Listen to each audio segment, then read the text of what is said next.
Hello, beautifuls. You're listening to Bliss and Grit. I'm Brooke Thomas, and I'll be joined soon by my dear friend and co-host, Vanessa Scotto. On the show, we're talking about being students on the embodied spiritual path, and what does that even mean? So what is a real evolution of our lives? How do we ultimately embrace everything, all the beauty and crazy, the joys and the messes, the bliss and the grit that is a human life? We're attempting to sort that out for ourselves here on the show. So after 3 episodes of sitting with fear, today we're going to talk about joy. And yet, joy is such a profoundly vulnerable state that we can be a bit or a lot phobic of it, actually. Okay, so first, what do we mean by this word joy? And how is what we're talking about different than the pursuit of happiness?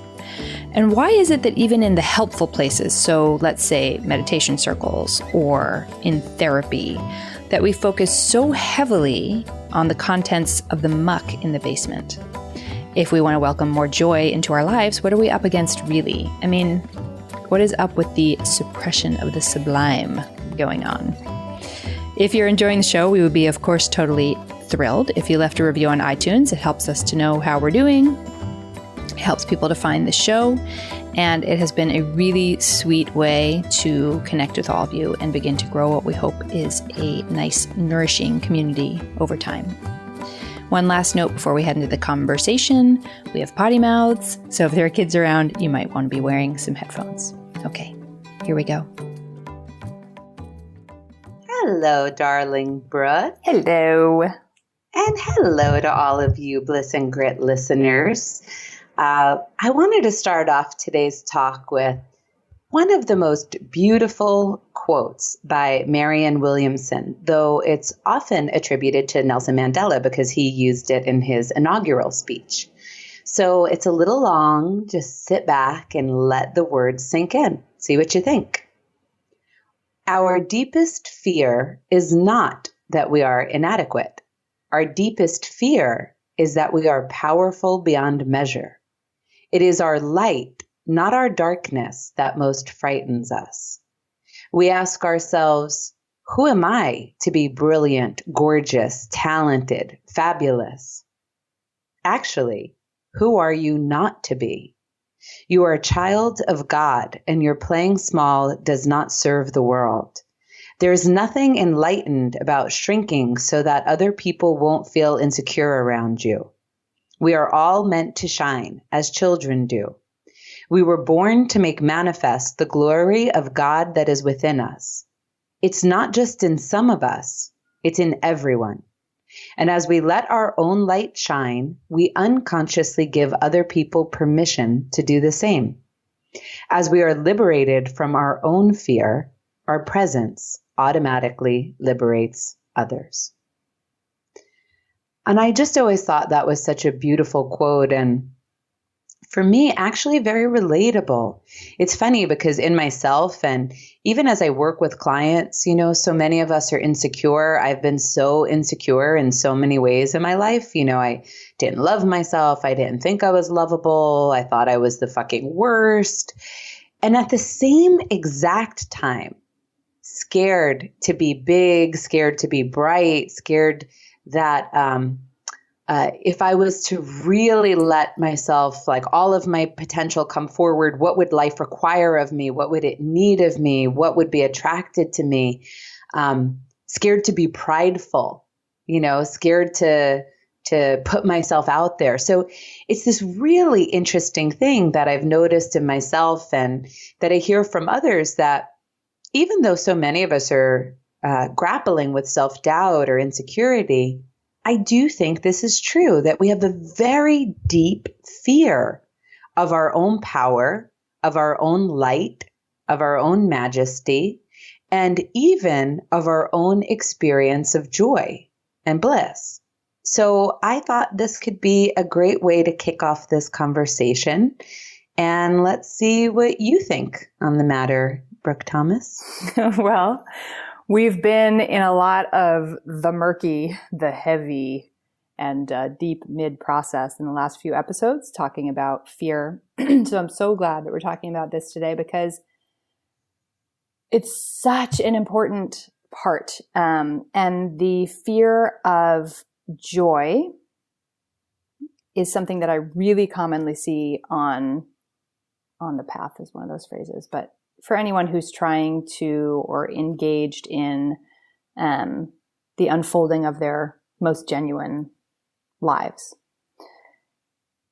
And yet we also culturally have, like when you're talking, that's one of my favorite quotes of all time. I remember when I first came across it like 20 years ago, it had that resonance of reading it and just being like, that. Yeah, it was it's so like, it doesn't make sense, but it does. Like, you know it to be true, even though you could pick it apart. Yeah, it was just like, so my whole system was just like, that quote is exactly critically important. And yet we also live within a culture where, like, I think there's some clarification of terms required, because we really glorify, the striving towards happiness. We also glorify towards the biggest personality in the room. And we've gotten into some of this with like the extrovert ideal, versus introversion and things like that. So I feel like probably to really hone in on the heart of what we're trying to address, it's worth defining what we mean by the word joy, which is different than be your best self. It's different than pursuing happiness. So joy. How would you define joy? Shit. Damn, I was hoping a definition was going to come out of you. No, I just dropped that in your lap. Yeah, boom. Well, I always thought about joy on a more spiritual level, I guess, than the typical psychology of happiness.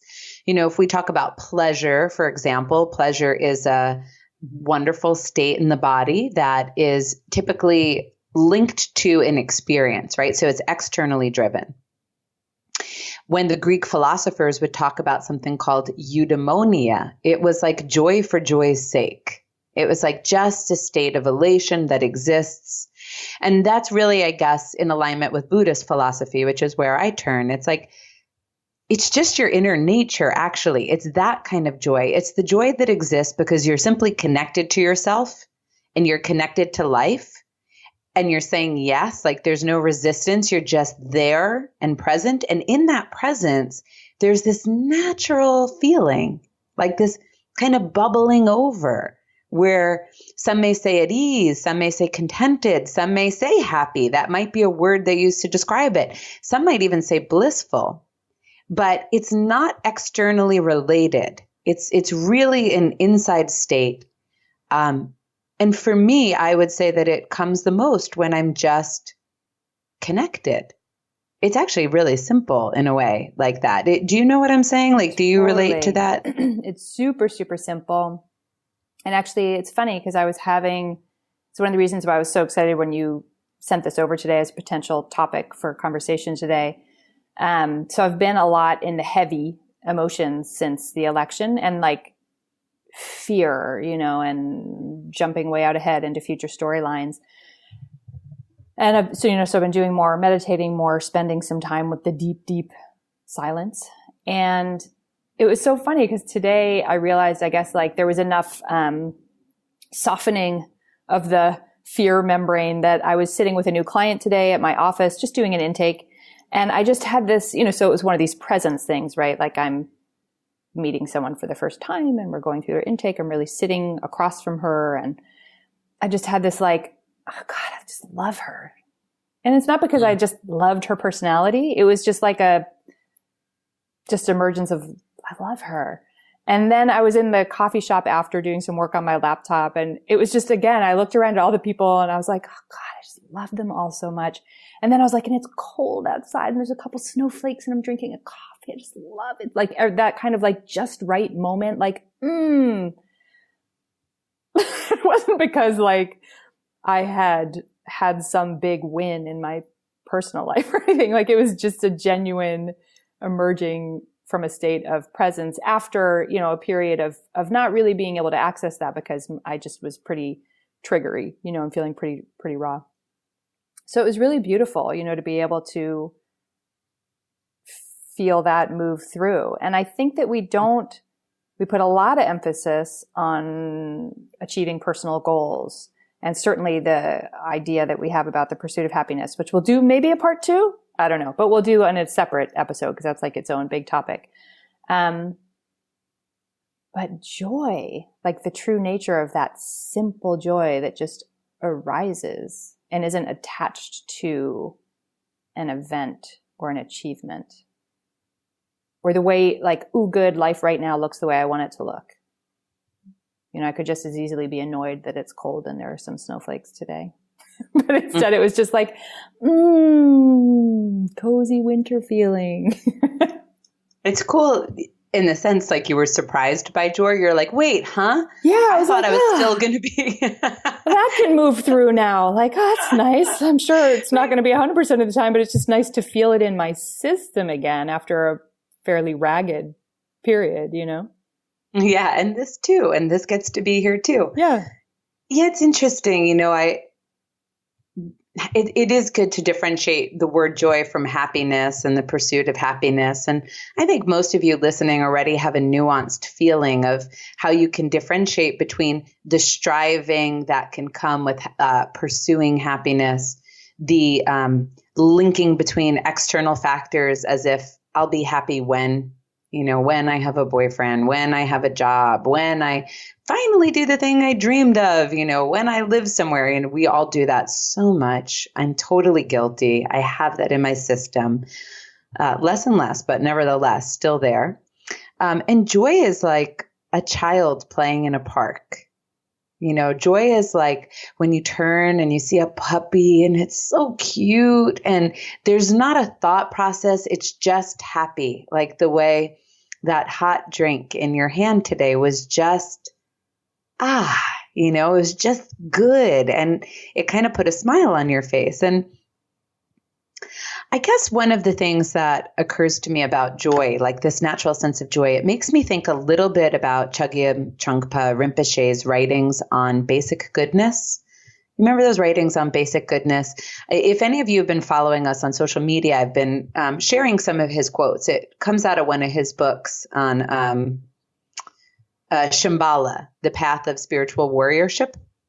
But he talks about basic goodness, and this is a Buddhist concept. And the concept is that innately, intrinsically, we are good. Like we are right. And in this case, he's saying it's not the kind of goodness like good, bad, right, wrong, create a list of all those things that are wonderful about us. There's no reference points because there's no comparison. He means essentially the way a pine tree is good. Right. And yeah, right. Yeah. And the pine tree is good and the juniper tree is good. And they're different and they're just so good. And like the blue sky, I mean, how good is the blue sky? And it's like just is, and that is true for all of us. And that so much of our fear is based on not knowing that. Like just not trusting that, because that's where we start to develop self-doubt. And in not trusting that, our mind, our hearts, our bodies, they don't synchronize. We don't fully embody. We don't fully show up. We don't make space for that entirety to exist. And then the doubt increases and the fear increases. And, we can get stuck in this place. But actually, from this lens, it's quite simple. It's like when we're aligned, when we're breathing, when there's no concept or construct or pain body active, almost like the way today, Brooke, you got caught off guard by presence. It's like, oh shit, you just became present and all of those thoughts that were like hanging you up were like gone and you were just caught off guard by the moment. And in the moment, it just was. And that woman you loved her the way you love a tree. Yeah, totally. Like, I just love you. Oh my God, you're like a willow. I mean, I just love trees. And so this is the kind of joy that we're talking about. It's the joy of just being alive, right? Like basically present and alive and and trusting in that goodness and that place. And so isn't it interesting to think that now that we are defining joy that way, which I think we both agree on, why would someone be afraid of that? Yeah. So I was thinking, like, where are some of the pockets culturally where we miss an opportunity to expand this conversation or understand that this is like on the menu, so to speak? Because I feel like we have certain understandings about what's on the menu, some of which I already talked about, which are like goal-driven, achievement-oriented. But even in the helpful places, like let's say meditation and mindfulness, which is fortunately, getting more and more airtime culturally right now, we can turn that into endurance training. We can turn it into learning how to sit with the suffering more and just like really accept the shittiness of a human life, which, comes in super handy in a certain way, but not if we're just, really digging ourselves into the muck. Or therapy and psychology. It's a lot of learning how to wrestle with, or maybe that's not even a fair word to use, explore and bring to light the things that you're challenged by, the bad habits you have, the bad choices you made, the way that you were, victimized or given a wrong understanding about how the world operates or, as a child or things like that. So there is this kind of focus on the hardness. And I'm not making that bad. I'm not saying we need to chuck that. I think that's tremendously useful in all arenas. But I would love if on the other side of that, or within and woven through that, we could expand this conversation about joy and really talk about it as something that's our natural birthright, like the moment in the coffee shop, as opposed to a goal to achieve. And how can we just start to, I just keep getting this image of like softening a membrane. Maybe it's because I'm coming off a Rolfing day. Like, how can we just make it more pliable and juicy in our bodies, in ourselves, and in the way that we see the world, that we can just like invite more of it in?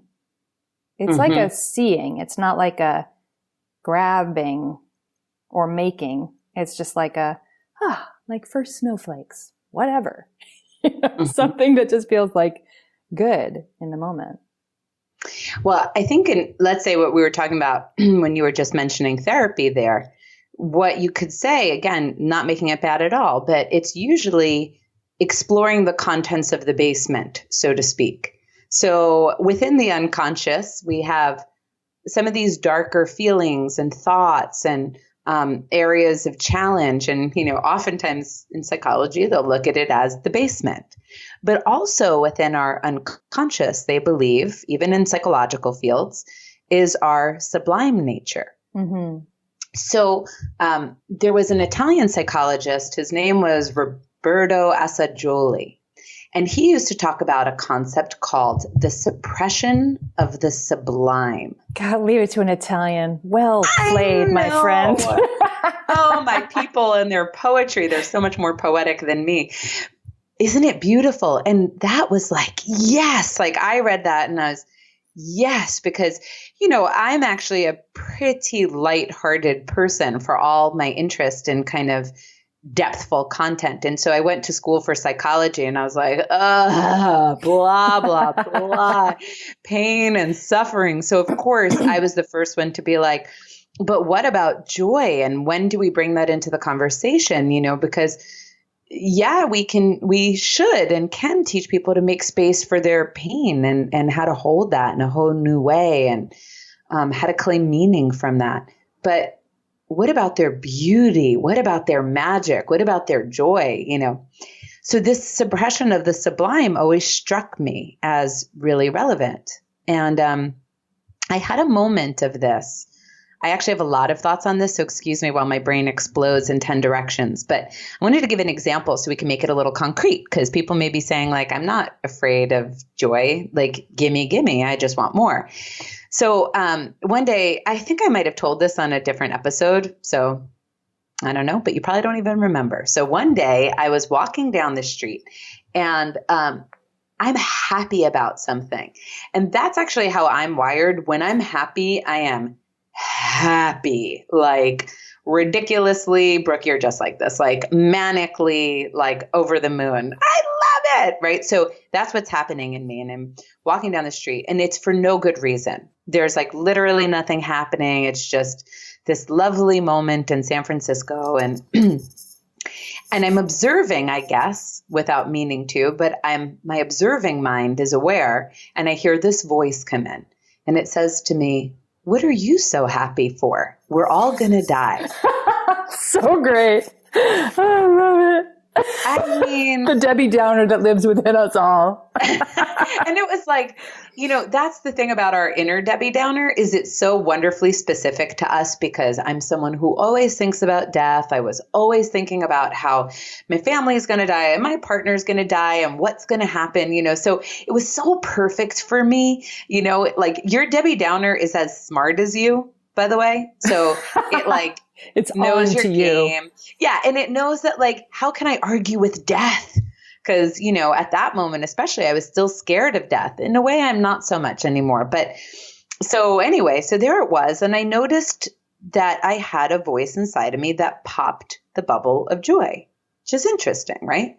Now, here's how I started to kind of make sense out of that as I was like, what the fuck is this? Like, why am I not letting myself feel happy? I mean, that's quite clear. I was popping my bubble, right? And I read this book. I don't even know what it was, but they were breaking down the word ecstasy. The book was about ecstasy. They said that the word ecstasy comes from the Greek root. I want to say it's ecstasis, but what it really meant was to stand outside of oneself, so that there's this feeling with these ecstatic states, these really blissful or like joyful states where we're stepping outside of ourselves. We're no longer encapsulated in our ego state. So actually, in joy, in real bliss, in real ecstasy, you're losing that containment of the ego. You're stepping outside of your identity. And it's like, holy shit, that is so off limits. And that is one. I have a few reasons of why we can be afraid to be big, shiny, bright, joyful people. But that is one on the most fundamental level. Like, think about orgasms. Think about when you're laughing so hard you're going to pee. There's no thought process there. Like, there is no identity that you can cling to, right? Right. And if you dig control, and that's your ego's job, it's like scary. Scary. It's like the least controlled you could ever be is when you are absolutely blissfully happy. You could say something stupid. You can look ridiculous. You could do something that would embarrass you. Heaven forbid you could think you're good at something and someone could see that and disagree with you. And then now you're the worst person in the world. Like all of these calamities could unfold if you're not in control. So that is one of my at least 3 reasons I could think of off the top of my head as to why fundamentally we can find ourselves moving away from the kind of openness that's required to be in these joyful states. Yeah, and it does feel open, like the sky kind of open, and that is, especially because most of us, I would say, don't spend that much time in a place that's that open. So it feels tremendously threatening to our sense of selves and to the identities that we've constructed that we believe that we're in control of. Spoiler alert, not so much. But our ego mind is telling us that it's in control and doing a great job and keeping us safe. And that it needs to stay that way. Yes, so, or else de facto, the shit is going to really hit the fan. None of the things are true, but they've all been indulged throughout our lifetimes, throughout our parents' lifetimes, and throughout most of our ancestors' lifetimes going all the way back. So it's a very ingrained human habit. So that feeling of wide open, delight feels tremendously unfamiliar to start and also tremendously risky. Yeah, I would almost, as you're talking, it occurred to me that genuine joy must disable our defense mechanisms for a moment. I mean, it's like there is no thought process. Like all of our defenses are, part of them are somatic, right? And then part of them are thoughts like, don't act that way. Don't say that. Don't be like that. Like what are you so happy for? You're all going to die. Like all of these thoughts are ways that we keep stuff in check, right? So that we can avoid being vulnerable to our environment, as you were identifying, which is the psychological portion of this, I think, is joy is actually a very profoundly vulnerable state, likely because we're not in control, but also I think it's because it is the most truest to us in a way. Sadness, yes, as well, and grief, it's not to undermine any of these precious human states, but like we are wired for joy, as we shared in another episode. I mean, we are at base this basically good, happy, open place. And so when we open in joy, in pride, in this feeling great about ourselves, and when we are not received by our environment, or in fact, when we recognize that that's dangerous because it will attract unwanted feedback or attention. That's a big part of it. Very big part of it. We very acutely start to suppress the sublime. Like it can become, for some people, like picture a child, I say this to my clients a lot, like, so anyone can imagine a child, and imagine a child who like for the very first time just swam across the pool. Like they swam a whole way across the pool. They've been training for it. What is the first thing that child wants to do? Mommy, look at me. It's like whoever is with them, they're like, someone shine your attention on me. I am the king of the world. I am the queen of the world. I have accomplished this thing, right? Like they are so prideful. Do you know what I mean? Yeah. And they want someone to mirror that back to them. They want their goodness to be mirrored back, their enthusiasm for life and their aliveness to be mirrored back. So imagine for a moment that they look at their parent that way, and that parent looks at them and then just looks away. Right? Can you just feel into how deflating that would be? Yeah. And then we can get one step worse. What if that parent is like, stop being so loud, stop being so boastful, like that's not flattering, like, and actually attacks them? Yeah. Can you imagine how vulnerable that would be? And that is before we're even talking about traumatizing situations. I mean, that's just life. I mean, people do this to each other all of the time. And if you were unfortunate enough to end up in a more traumatic situation where having people's attention, like being light and bright and attractive, would draw unwanted attention, then that goes even deeper, right? So I think for many of us, whether people intended to or not, on the most subtle example or on the most gross and obvious example, we get this message that it's not totally safe to be inspired and enthusiastic about ourselves. Like just that pure joy, because that's not the joy that's like, I get to brag when I get an A on my report card. Right. It's like, look at me. I just feel great right now. Yeah. Isn't the sunshine beautiful?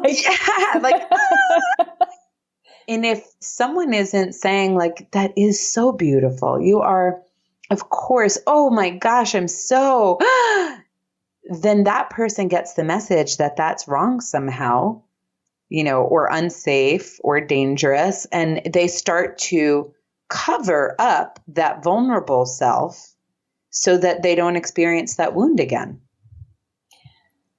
Yeah. And if the vast majority of us are living from our ego mind, like what I mean by that is the vast majority of us have not attained enlightenment and don't know in every cell of our body that we are God and that there's no separation. Like I'm not living from that place. Most of us aren't. Then we're within a culture that just, it goes without saying that it's not safe to kind of just let joy flow through you, because what we've all agreed on unconsciously is that we're safe when we let our ego mind be in control. And like we were just saying, like it's actually profoundly vulnerable because it's this experience of something just flowing through you. Whereas pursuit of happiness things feel way safer because we're climbing that mountain. You know, we've decided on the brass ring we're going to grab, and it's going to look exactly like this. So I'm going to take these steps to get it. And when I get it, it's going to look like this. You know, like that's just more ego projects. And we'll do another episode about why they don't work out. You know, there's usually not happiness on the other side of that brass ring. Because it's not just of untethered flow state that emerges naturally. So I think it's just tremendously foreign in our culture. Well, and to add to that, it's like even going for the brass rings can feel really vulnerable for people. Like, you know, playing big and not just like, oh, I shouldn't want that, or who am I to think that I could deserve that? Even that can be a sense of constriction. Like, I used to always say, I don't know why this was my metaphor for this fear in me of like coming out, so to speak, as myself, like really being spiritual or like wanting to be up on stage or teaching, you know, like who am I to think I can do all of that? And I used to have this like metaphor that always came into my head. I'm not a big American Idol fan, but have you ever watched it? Yes. Yes.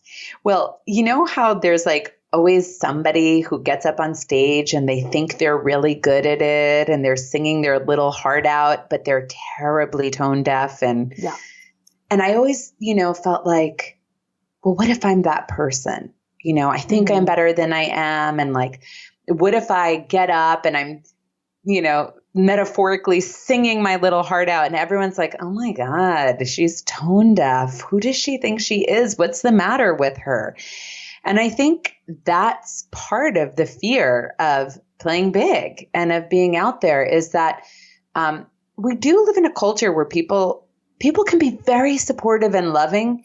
And on the flip side, people can be really into putting people into their place. Yeah. It's like all of that can exist. Yeah. If you finally get that job or lose that weight or have the happy relationship, actually you'll notice that your relationships change. You realize who really loves you and who really wanted you to be a certain small identity.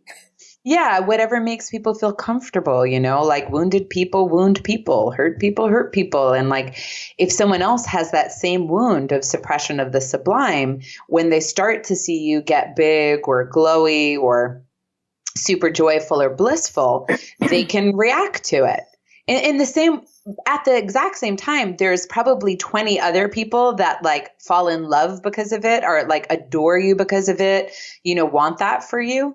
But those couple, you know, whatever that 2% is or whatever the ratio is that are like, see, you know, and what we're afraid of, at least what I'm afraid of in that moment is like, oh my God, my worst fear that maybe I am a fake or maybe, you know, I don't have what it takes and I'm actually the worthless person I think I am will be confirmed by that person who's like, oh my God, who do you think you are to be standing up and singing on this audience stage? So I think for many people, they're even afraid to pursue what would bring them genuine contentment and meaning.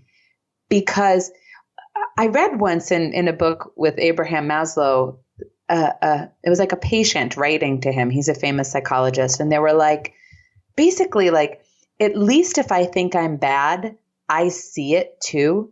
Oh. Right? Like, and that's something redeemable. Yeah. Because if you're sitting there, Brooke, and you're like, Vanessa's not all that, you know, but I'm like, I see it. I'm not all that. Doesn't that at least make me smart or reflective or something redeemable?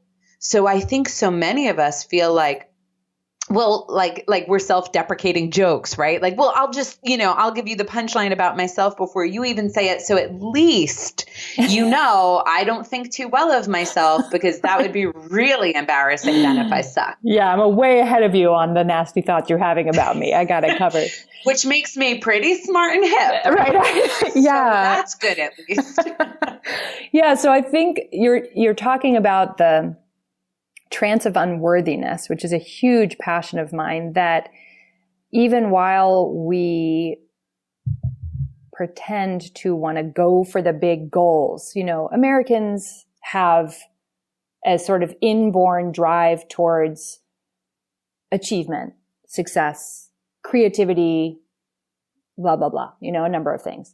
It's sort of woven into our cultural value.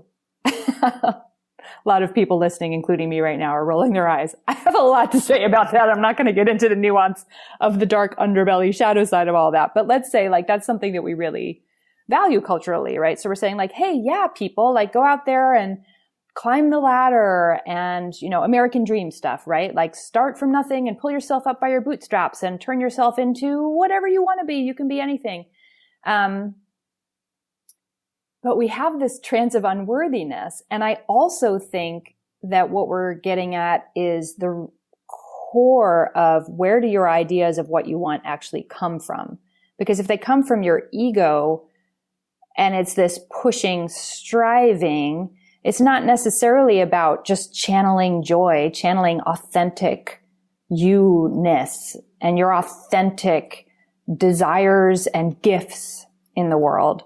It's just a project, to keep you busy or whatever, because your mom said that you should since you were a child, you should, have some very important corporate lawyer job, or you should be an artist just like she always wanted to be, or whatever. So one of the beautiful things about getting more comfortable with joy and building in more capacity for joy is that it actually has something to communicate to you besides just joy. It actually gives you an opportunity to touch into your authentic self. There's no barrier on your worthiness to step into any role or take on any project or try out a certain kind of relationship or have a conversation with your friend, whatever. These don't need to be just success achievement oriented things, right? And those things, if they come from that flow of joy, unimpeded, because you're not putting a dam up against it, then you're a lot more likely to do your right work in the world, not just for your job, but also your right work, how you interact with the people close to you, how you cook your dinner at night, whatever, as opposed to so in a certain way, allowing more spaciousness for joy in your life allows you to actually not waste a bunch of time doing stuff that's not your right work, and to also channel a more nourishing and easeful life, not just for yourself, but that stuff, of course, reflects throughout your whole community and culture. When I go to see the doctor, I like to see my doctors who I can tell really love being doctors. I have a much better experience with them than the ones who I can tell are burnt out and maybe it was never really their true calling. Yeah, it is. It is interesting. I agree with you. It's funny, this trance of unworthiness. It really does reflect in the Marianne Williamson quote too, because, we're afraid to be big and we're afraid if we're worthy and we're afraid of what other people will say. But that fear winds up being the most self-centered fear we can have, right? Because it usually means we're walled off, we're hiding our heart, we're not being joyful, we're not connecting, we're always up in our own minds worrying and analyzing. So it's the strangest thing, is that we wind up doing a disservice to the world by allowing the trance of unworthiness to, inform our reality so heavily. But it doesn't feel like that. Honestly, I've been in the trance and the trance just feels like a trance. It just feels like life. Yeah. It has for me. Trungpa would talk about it as the cave. You just go into the cocoon, and he would say it's hot and sweaty, but It's your cave and it's your mess, and that feels comfortable in a certain way. And like coming out of the cave into the fresh air and into the sunlight and the blue sky can feel too much. It can feel overwhelming, and you can prefer the claustrophobia of your cave. Yep. But then we deprive the world of us stepping outside and coming to life. And, we talk about following your yes, or the unclench, Joseph Campbell's famous follow your bliss saying. We talk about doing that on a moment to moment basis. And the last thing of why I think sometimes we can have a hard time with joy is somatically, actually. Totally. I think joy, bliss, ecstasy, like real joy, bliss, ecstasy, gratitude, compassion, these are states for me.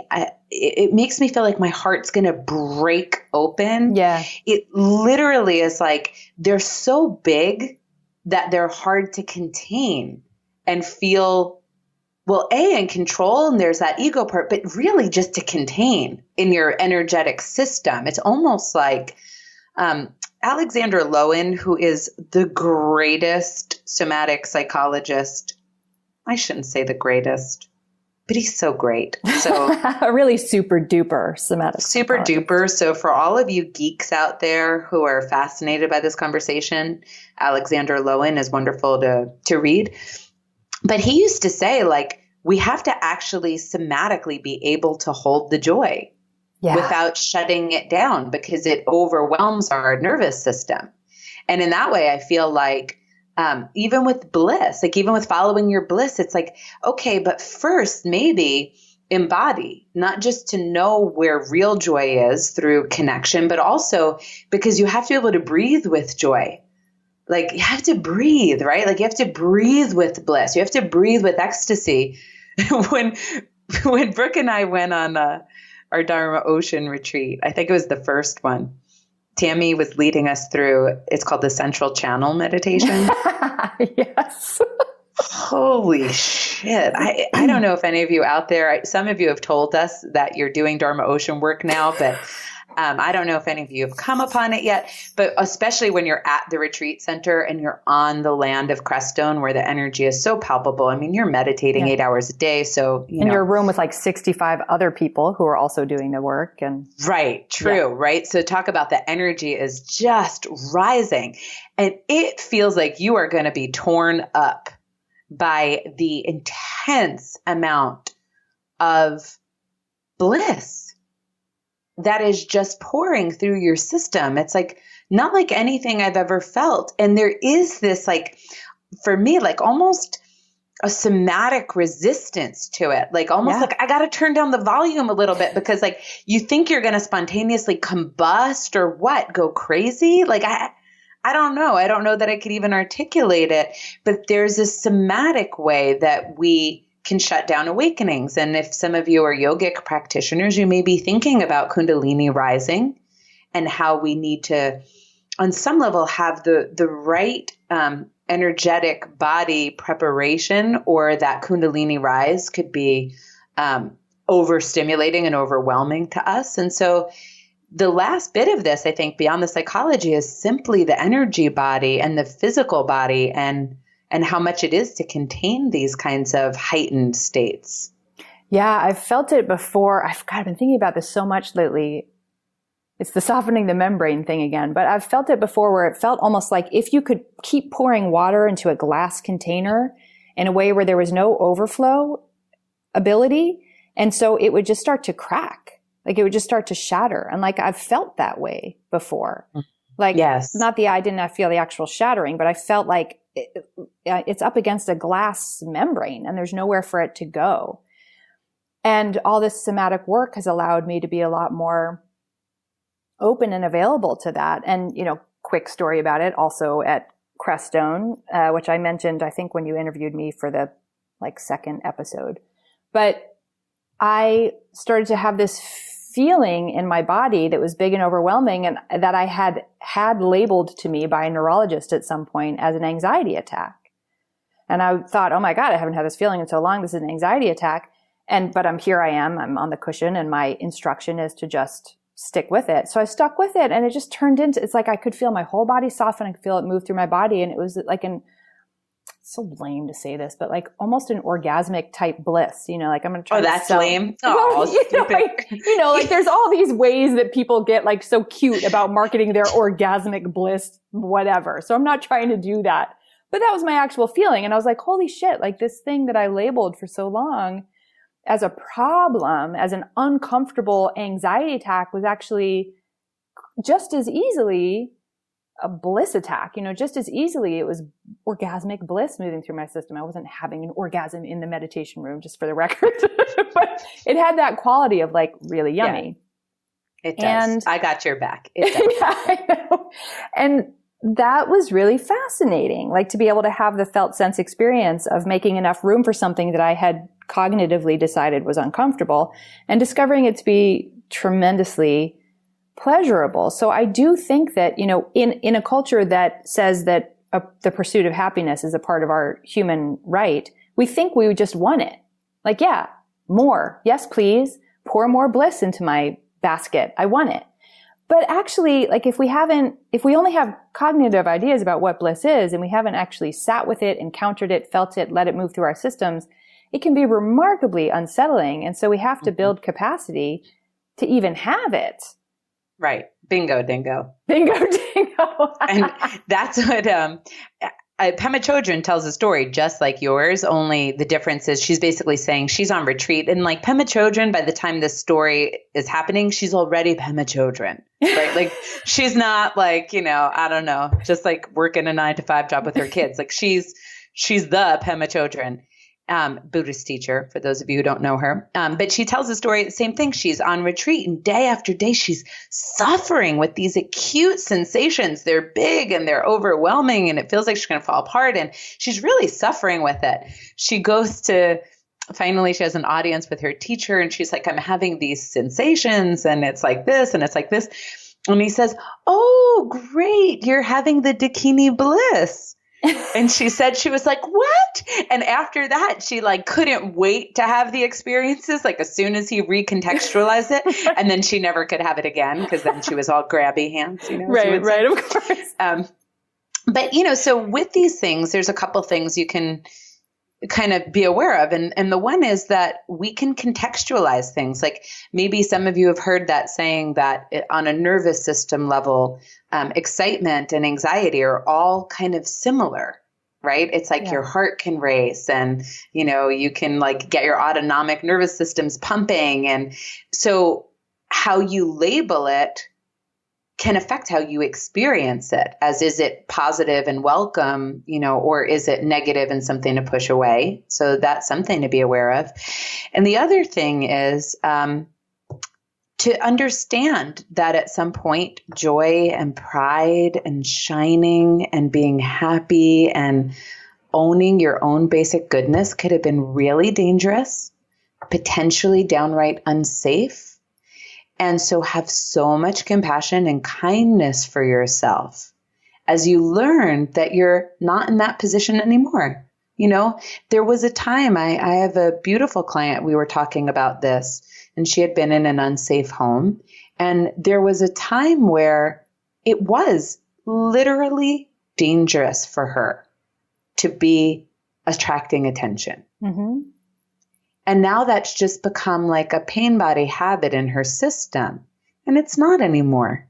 30 years later, it's not. So it's so good that she did that at some point. She did what she needed to do to preserve what felt precious to her. And now she didn't need it. Now it was just a reflex and a habit, and it kind of took on a life of its own. But she can't judge herself out of that or shame it or be like, you should feel happy now. You just have to have like a lot of that spaciousness and awareness and compassion for where these things originated. And then lastly, it's like, I guess we have to keep practicing, right? Like, does it come back to that? Doesn't it always? Because I haven't been, I don't know, I'm not practicing right now. Had to admit it. No, it seems like, hey, if the least thing you could do is learn to breathe when you're happy, and if you catch one of those bubble popping voices like I had, or one of those this is a neurological symptom voices that Brooke had, or, if you catch one of those, maybe just take a breath and see if you can stay in your body and just see what would happen if you could let that joy linger for another second or not. Go play with your joy. See what happens.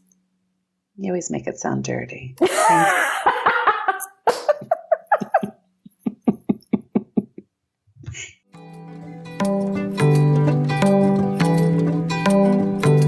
Thank you so much for listening to today's show. The show notes, including any resources we mentioned, live at blissandgrit.com. If you go to the website and scroll down, you're going to see each episode's separate post, and the resources are within the post. You can also come hang out on the social media channel of your choosing, although we are at Instagram and Facebook most often, and we're pretty quick communicators on that. We're at Bliss and Grit at both of those spots. If you want to support the show, you can write us a review on iTunes or Stitcher. Again, helps us to know how we're doing. Feedback is lovely, and it also helps other people to find the show. If technology isn't for you, but you're enjoying the show, then please tell your friends who you think might resonate with it. So huge gratitude to all of you who have written reviews. I was so excited to take a peek today and see they were up to 20. Very exciting. And we have new reviews in this week from Mindful Life, Chels Franklin, Liminal Lover, and Christy Pool 13. Here's the review from Liminal Lover. Quote, I am incredibly grateful for what these ladies are offering. Authentic diving into the messy, beautiful experience of being human. This is the kind of exploration into spirituality that gets my juices flowing and the questions bounding around. Thank you, Brooke and Vanessa, for following the shimmering thread of the body, even into the seeming paradox and grit. Love it. Thank you so much. And we will be back next week.